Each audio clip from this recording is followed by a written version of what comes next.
rekomendasi non-fiction self-improvement. Alasannya baca saja sendiri.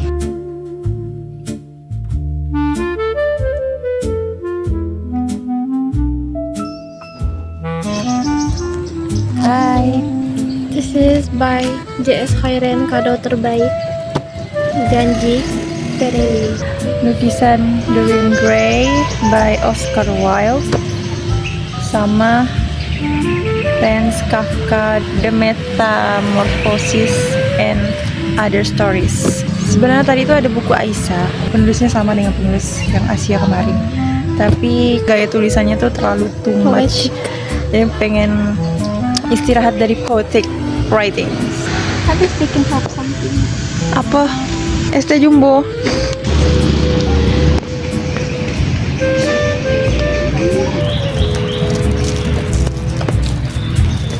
we're here again. Duduk di mana ya? Yang teduh di situ tuh. Tapi ada orang tidur. We're going to read the book here again. I'm bad at home. They don't have bed at home.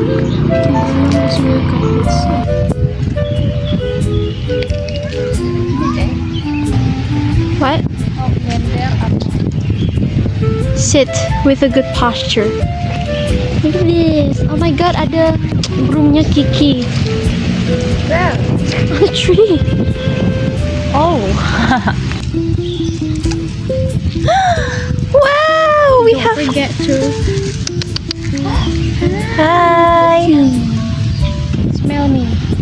I poked your eye. Are you friendly? Aww.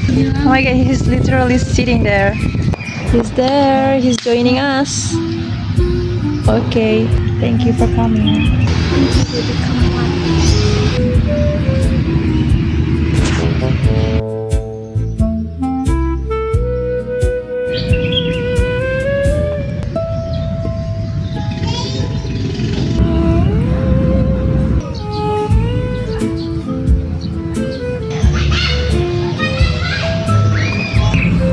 Pelukisnya nih, lukisannya tuh bagus sekali. Terus kawannya tuh nyuruh kirim lukisannya ke pameran atau ke galeri gitu, biar dia terkenal. Jadi begitu. Dia nggak mau karena dia bilang di dalam lukisan itu ada banyak bagian dari diriku. Jadi dia nggak mau terekspos.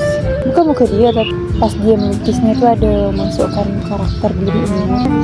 My first ever book idea. Oke guys, jadi Amel itu suka banget bikin idea buat nulis novel atau buku atau apapun, tapi nggak pernah sekalipun rampung.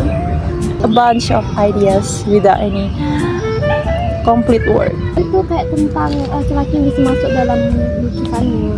Kok dia sekali lukis dia bisa masuk lukisan itu, dan sekali dia keluar dari lukisan itu menjadi nyata gitu. Aku udah baca, belum selesai baca, tapi udah sampai segini. Aku sampai di pertengahan ini mulai penasaran sama kelanjutan ceritanya. Ada karakter yang namanya Dorian Gray, yang mana wajahnya itu dilukis oleh pelukis yang namanya Basil Hallward. By the way, dia tuh laki-laki umur 20 tahunan yang di mata Basil Hallward dengan sahabatnya Lord Henry, Dorian Gray punya ketampanan yang luar biasa bagi mereka, yang benar-benar bisa mempengaruhi orang lain. Dorian Gray ini baru sadar akan ketampanannya setelah melihat hasil lukisannya Basil Hallward. Setelah menyadari ketampanannya itu, dia sangat berharap kalau yang menua, yang berubah itu lukisannya, dan dia nggak bakal berubah seiring apapun yang dia lakukan dan seiring berjalannya waktu. Ada momen Dorian Gray ini putus sama pacarnya dengan cara yang sangat tidak mengenakan, karena pacarnya ini pada akhirnya herself. Dorian Gray nggak tahu tuh apa yang terjadi sama mantan pacarnya ini, tapi dia pulang ke rumah dan ngelihat kalau lukisan wajah dia itu ada yang berubah. Akhirnya banyak pertanyaan muncul di kepala dia dan dia menjadi introspeksi diri. Mungkinkah harapan dia itu menjadi kenyataan, yang mana wajah dia, penampilan dia nggak bakal berubah, tapi digantiin sama lukisannya. Dan somehow ini bikin dia sadar kalau perbuatan dosa dia itu memang berpengaruh terhadap perubahan penampilan. Walaupun penampilan yang berubah itu bukan diri aslinya, tapi dia menjadikan ini kesempatan buat lebih berhati-hati dalam bertindak selanjutnya. Oke, habis ini aku mau makan, also tadabbur surah Al-Isra. Oke. The angle is so ugly, guys. I'm so sorry. What is this?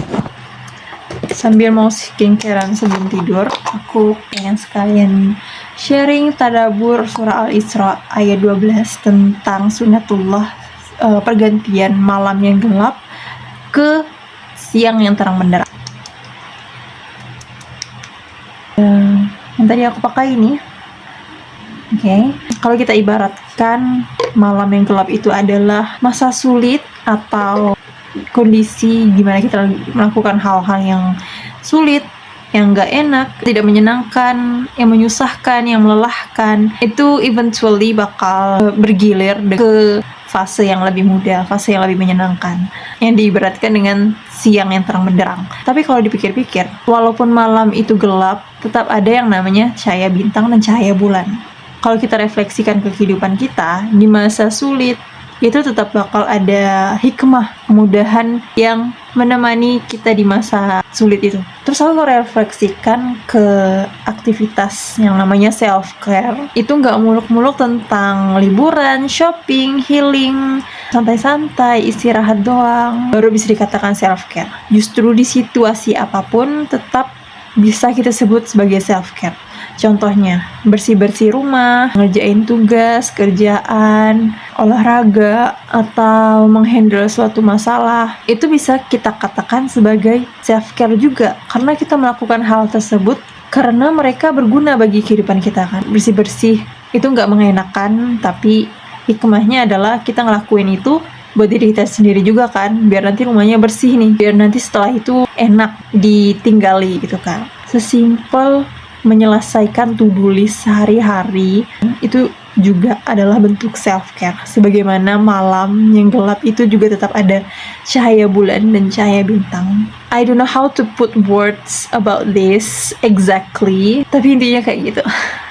Nextnya aku pakai serum Wardah Bright and Barrier Repair Serum. Kayak skincare ini juga, walaupun malam biasanya mager, pengennya tuh langsung tidur aja, nggak mau repot-repot skincare. Sama satu lagi, dengan kita memilih untuk nggak menunda-nunda melakukan sesuatu, itu adalah juga bentuk self-care. Karena aku pribadi, kalau terus-terusan menunda melakukan sesuatu, itu bakal kepikiran di aku, keep pushing things away instead of doing it right away. Sangat mengambil porsi pikiran aku, karena ya kerjaannya belum selesai kan, jadi ditunda-tunda terus, kepikiran terus. Coba deh kalau langsung dilakuin gitu kan, walaupun itu menyusahkan, melelahkan, tapi langsung dilakuin, kelar, selesai, nggak banyak pikiran lagi. Jadi itu yang aku refleksikan dari ayat 12 surah Al-Isra ini. The last one is moisturizer. Anyway, aku insyaallah mau nulis itu di Substack biar lebih tersusun aja sih tadaburnya.